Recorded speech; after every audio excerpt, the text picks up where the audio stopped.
They Live was a movie I made towards the end of the 80s, and I was reflecting on a lot of the values that I saw around me at the time, mainly inspired by Ronald Reagan's conservative revolution. There was a great deal of obsession with greed and making a lot of money, and some of the values that I grew up with had been pushed aside. So I decided to scream out in the middle of the night and make a statement about that. And They Live is partially a political statement. It's partially a tract on the world that we live in today. And as a matter of fact, right now, it's even more true than it was then. We are manipulated by a lot of media around us. We are consumed by consumerism.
Impulses are being redirected.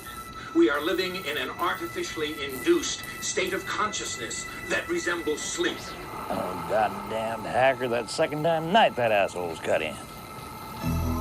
The movement was begun 8 months ago by a small group of scientists who discovered, quite by accident, these signals being sent through...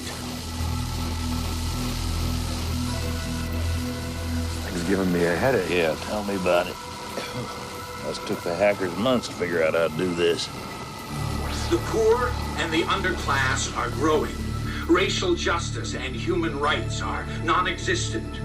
They have created a repressive society, and we are their unwitting accomplices. Their intention to rule rests with the annihilation of consciousness. We have been lulled into a trance. They have made us indifferent to ourselves, to others.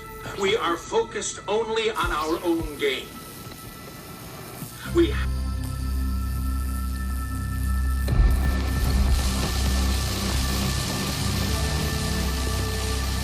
Please understand, they are safe as long as they are not discovered. That is their primary method of survival. Keep us asleep, keep us selfish, keep us sedated. They're pulling the water out of the sand. It's also interesting that television is one of the easiest ways to indoctrinate and pass on subliminal messages, and a large number of things that are in television programs, the news, anything else that goes on TV is designed to hit the subconscious of the person. So your conscious mind is missing it, your subconscious is picking it up.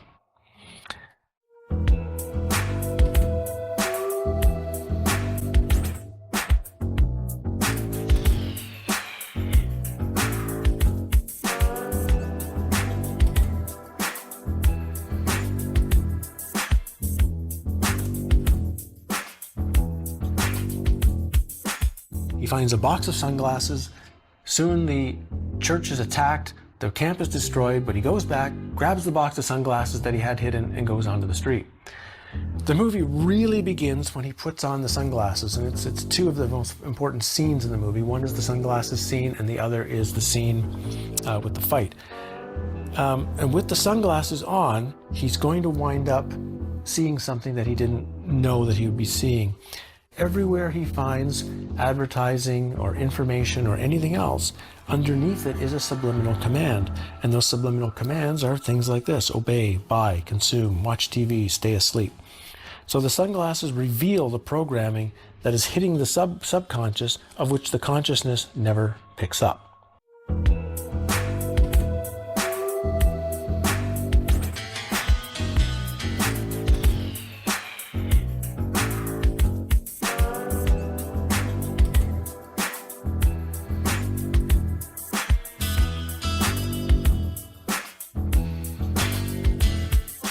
Well, he's also wearing the sunglasses. He also winds up seeing first person that's not a person. They're described as aliens in the program. He looks more like a robot, but it's the first thing that happens is he sees people that are not people. And in this case, the first thing that the robot type thing says to him is, "What's your problem?" Because he's staring at it. And I think this is kind of it's more of a symbolic statement, not a question, more of a, why are you not in awe or in fear of me like the rest? Piper is somehow looking different than everyone else at him because, of course, he sees. As he goes along, he sees more and more of these people, whether he's out shopping and walking on the street. Finally, one of them somehow recognizes that Piper can know who they are. He says, "I've got one that can see." And that's a very important statement again, because in Carlos Castaneda's teachings, for example, one of the most important steps of your knowing is the process called seeing, being able to see something at a deeper level of reality.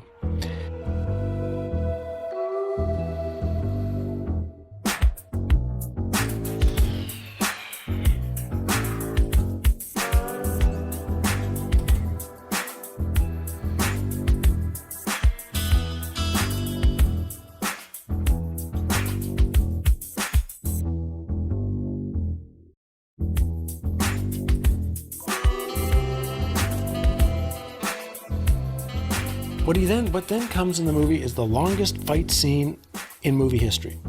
And when I first watched the movie, I thought the fight scene was incredibly stupid because it takes like 10 minutes.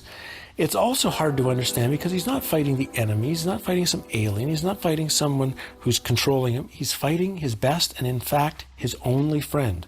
He and his friend are beating themselves to a pulp because Piper wants him to wear the sunglasses and Frank won't wear them. Try these on. Look, you crazy mother. Put these on. Hey! Stay away from me! I'm telling you, you dumb son of a...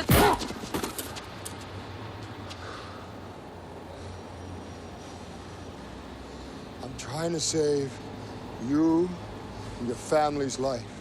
You couldn't even save your own! I'm giving you a choice. Either put on these glasses or start eating that trash can. Not this year. Okay. All right. Okay. Come on. Come on!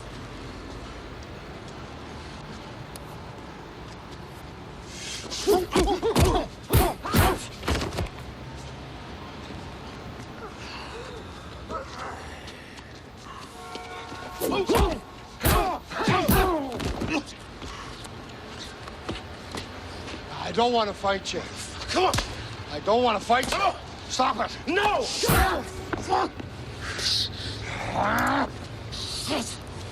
Put on the glasses.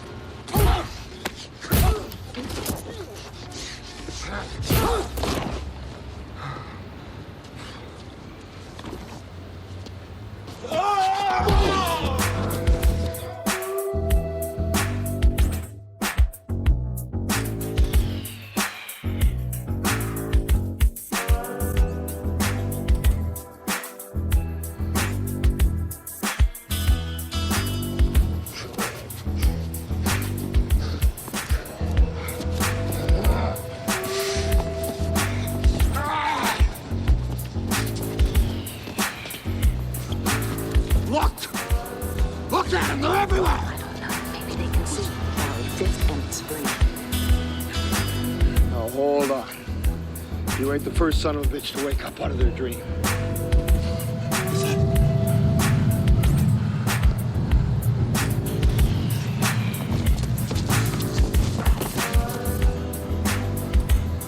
Brother, life's a bitch.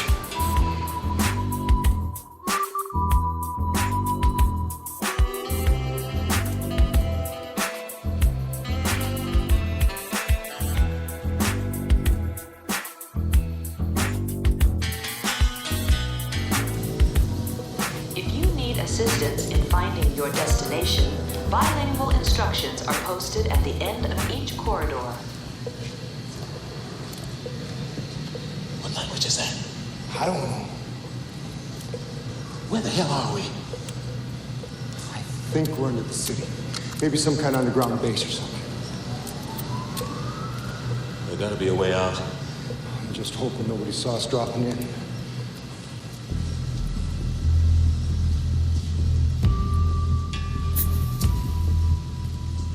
Operation Steel Fist has been a complete success. All security stations stand down to operational function. We have eliminated the terrorists. Okay. We got them. We wiped them out. All right. It's a win, man. They got to meet the A-team.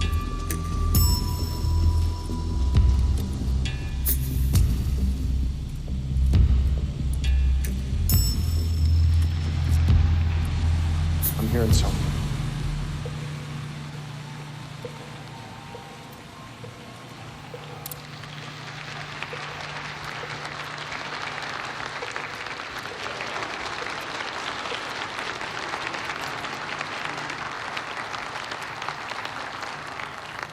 Our projections show that by the year 2025, not only America, but the entire planet will be under the protection and the dominion of this power alliance. The gains have been substantial, both for ourselves and for you, the human power elite.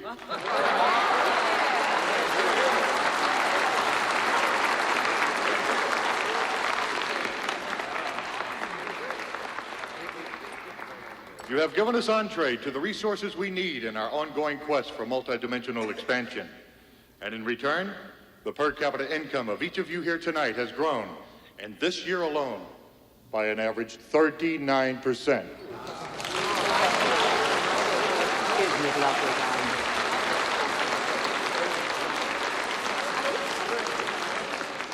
And I've just received word that our forces have won a major victory.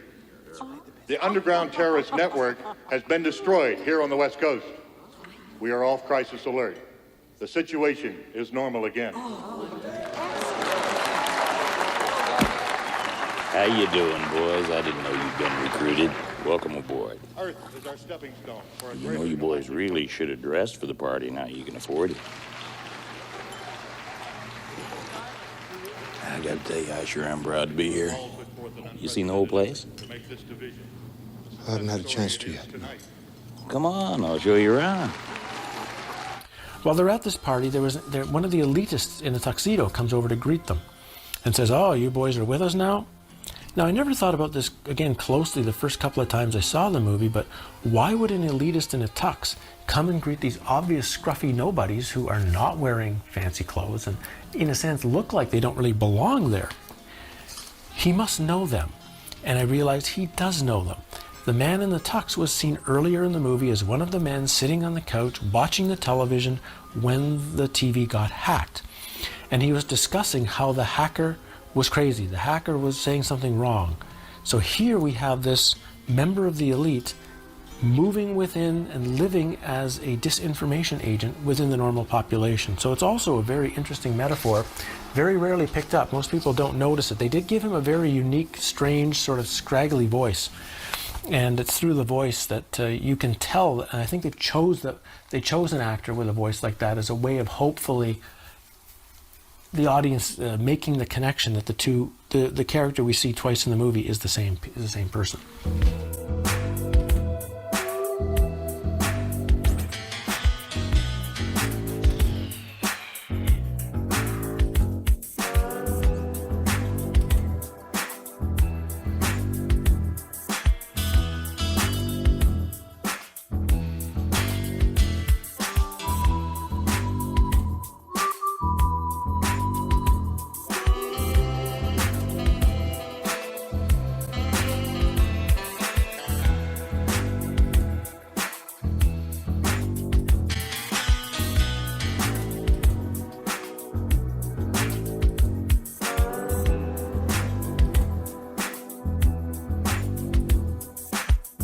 He blows up the tower, and as the tower blows, as he winds up dying as he blows up the tower. The police and the helicopter shoot him, but he does blow up the tower.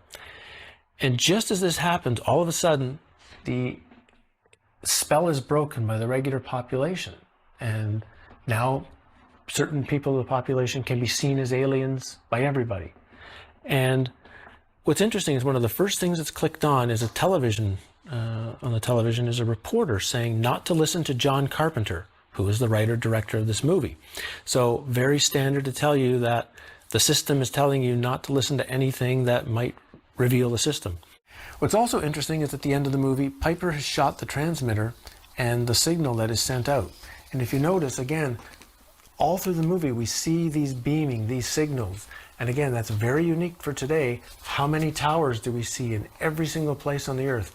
What exactly are they broadcasting? What exactly is going out? In this case, in the movie, what they are broadcasting is a very specific covering, a very specific hypnotic signal that allows humans to not be able to see the truth of the controllers. The sunglasses and somehow were blocking out these signals, but this is exactly where they were coming from.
He has decided that the need for truth and the need for doing what's right is more important than any pleasure the dream can possibly give him. Truth is his walking